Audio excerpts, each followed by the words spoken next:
Hello दोस्तों, नमस्कार। स्वागत है आज फिर इस नए वीडियो में। तो आज बात करने वाले हैं उद्योगपति रतन टाटा के बारे में बताएंगे, जिनका हाल में ही अभी देहांत हो गया है।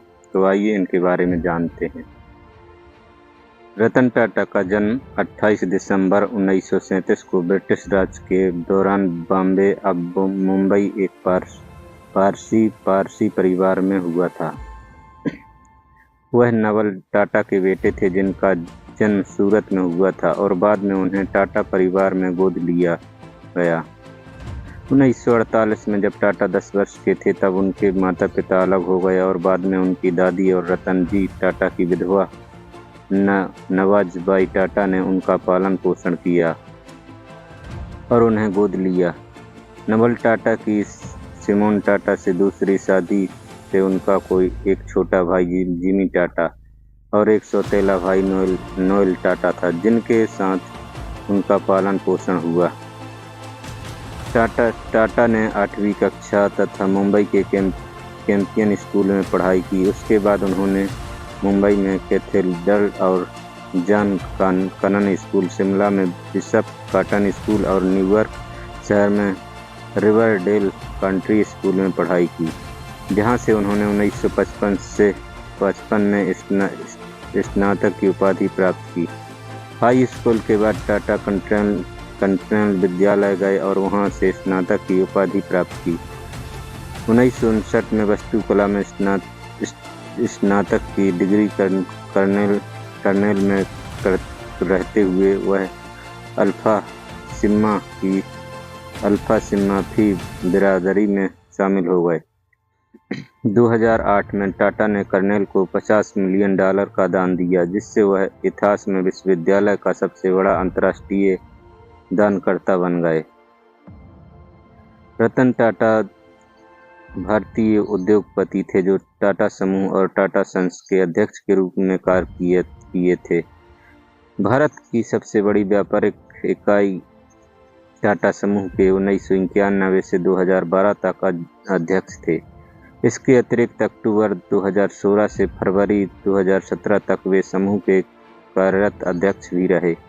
उनके नेतृत्व में टाटा समूह ने वैश्विक स्तर पर विस्तार किया और कई महत्वपूर्ण अधिग्रहण किए। 2000 में तीसरा सर्वोच्च नागरिक सम्मान पद्म विभूषण प्राप्त करने के बाद 2008 में उन्हें भारत का दूसरा सर्वोच्च नागरिक सम्मान पद्म विभूषण मिला। उम्र संबंधी बीमारी के कारण 10 अक्टूबर 2024 को उनकी मृत्यु हो गई। रतन टाटा नवल टाटा के पुत्र थे, जिन्हें रतन जी टाटा ने गोद लिया था। रतन जी टाटा जमशेद जी टाटा के पुत्र थे और टाटा समूह के संस्थापक थे। उन्होंने kernel university college of architecture से आर्किटेक्चर में स्नातक डिग्री प्राप्त की। उन्होंने 1961 में टाटा समूह में शामिल होकर टाटा स्टील के वर्क फ्लोर पर काम किया। बाद में 1991 में JRD टाटा के सेवानिवृत्त होने पर वे टाटा सन्स के अध्यक्ष बने। उनके कार्यकाल के दौरान टाटा समूह ने टेटली, जगुआर, लैंड रोवर और कोरस का अधिग्रहण किया, जिसका उद्देश्य टाटा के एक बड़े पैमाने पर केंद्रित समूह से वैश्विक व्यवसाय में परिवर्तित करना था। टाटा एक समाजसेवी व्यक्ति भी थे।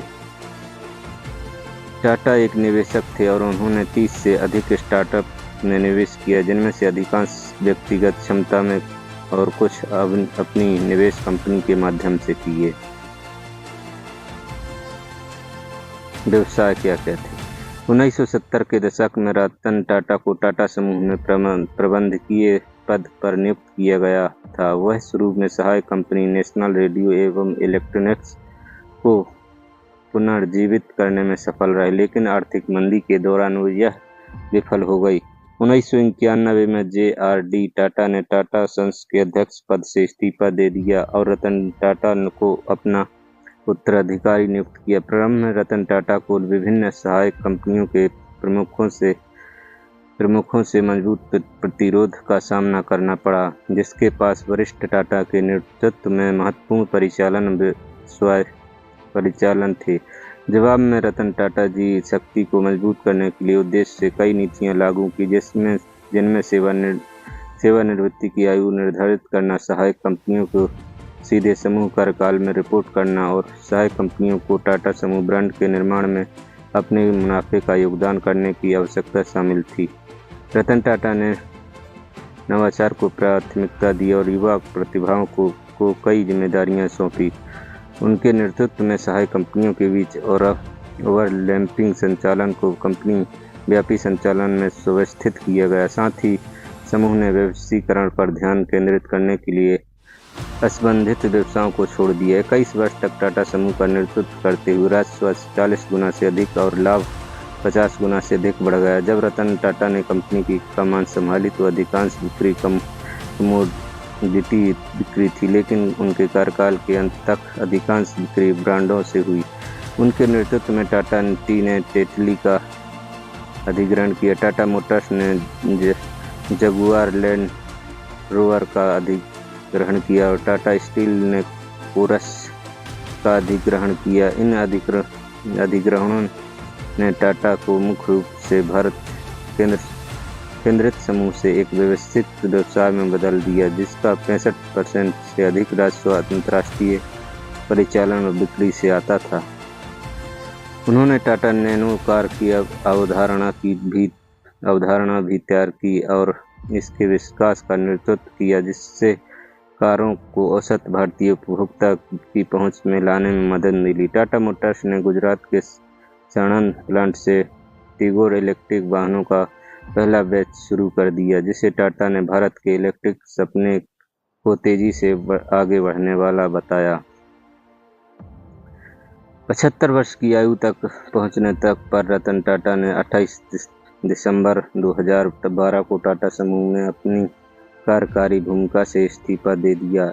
इसके नेतृत्व संकट पैदा हो गए, क्योंकि कंपनी के निदेशक मंडल और कानूनी प्रभाग ने उनके उत्तराधिकारी साइरस मिस्त्री को नियुक्त करने में से इनकार कर दिया। टाटा के रिश्तेदार और सापुराजी पल्लोनाजी समूह के पल्लोनजी मिस्त्री के बेटे, जो टाटा समूह के सबसे बड़े व्यक्तिगत श्रेयधारक हैं, अक्टूबर 2016 को साइरस मिस्त्री को टाटा सन्स के चेयरमैन पद से हटा दिया गया और रतन टाटा ने अंतरिम चेयरमैन का पद संभाला। नए अध्यक्ष की तलाश के लिए एक चयनित समिति का गठन किया गया, जिसमें टाटा एक सदस्य के रूप में शामिल थे। नटराजन चंद्रशेखरन को 12 जनवरी 2017 को टाटा सन्स के अध्यक्ष के रूप में नियुक्त किया गया था और फरवरी 2017 में उन्होंने यह पद ग्रहण किया। फरवरी 2017 में मिस्त्री को टाटा सन्स के निदेशक पद से हटा दिया गया था। दिसंबर 2019 में national company law appellate tribunal ने फैसले सुनाए कि साइरस मिस्त्री को टाटा सन्स के चेयरमैन पद से हटाना वैध था और उनकी बहाली का आदेश दिया, लेकिन बाद में भारत के सुप्रीम कोर्ट ने उनकी बर्खास्तगी को बरकरार रखा। टाटा ने अपनी संपत्ति से कई कंपनियों में निवेश किया था। उन्होंने भारत की प्रमुख ई-कॉमर्स वेबसाइटों में से एक स्नैपडील में निवेश किया। जनवरी 2016 में उन्होंने टी बॉक्स एक ऑनलाइन प्रीमियम भारतीय चाय विक्रेता और कैश करों कम एवं डिस्काउंट कूपन और कैशबैक वेबसाइटों में भी निवेश किया। टाटा ने भारत में प्रारंभिक और अंतिम चरण की दोनों कंपनियों में छोटे निवेश किए, जैसे ओला कैब्स 0.95% रुपए। अप्रैल 2015 में यह बताया गया कि टाटा ने चीनी स्मार्टफोन स्टार्टअप Xiaomi में हिस्सेदारी हासिल कर ली है। 2016 में उन्होंने एक online real estate portal nest away में निवेश किया, जिसने बाद में ऑनलाइन रियल एस्टेट और पालतू जानवरों की देखभाल पोर्टल डॉग स्पॉट शुरू करने के लिए जेनीफाई का अधिग्रहण किया। इसके अतिरिक्त टाटा ने अंतर पीढ़ीगत मित्रता को प्रोत्साहित करने के लिए वरिष्ठ नागरिकों के लिए भारत का साथी स्टार्टअप गुड फेलो लॉन्च किया। निजी जीवन: टाटा ने कभी विवाह नहीं किया और उनकी कोई संतान भी नहीं थी। 2011 में रतन टाटा ने कहा था कि मैं 4 बार विवाह के निकट पहुंचा, किंतु प्रत्येक बार भय या किसी अन्य कारणवश पीछे हट गया। निधन। उनकी स्थिति गंभीर थी और उन्हें मुंबई के एक अस्पताल में गहन चिकित्सा देखभाल में रखा गया था। टाटा ने 7 अक्टूबर 2024 को कहा था कि वह अपनी आयु और संबंधित चिकित्सा स्थितियों के कारण नियमित चिकित्सा परीक्षण करवा रहे थे। रतन टाटा का 9 अक्टूबर 2024 को 86 वर्ष की आयु में मुंबई के ब्रीच कैंडी अस्पताल में निधन हो गया। जय हिंद दोस्तों, वंदे मातरम। वीडियो पसंद आए तो लाइक शेयर सब्सक्राइब जरूर करें। मिलते हैं नेक्स्ट वीडियो में। जय हिंद, वंदे मातरम।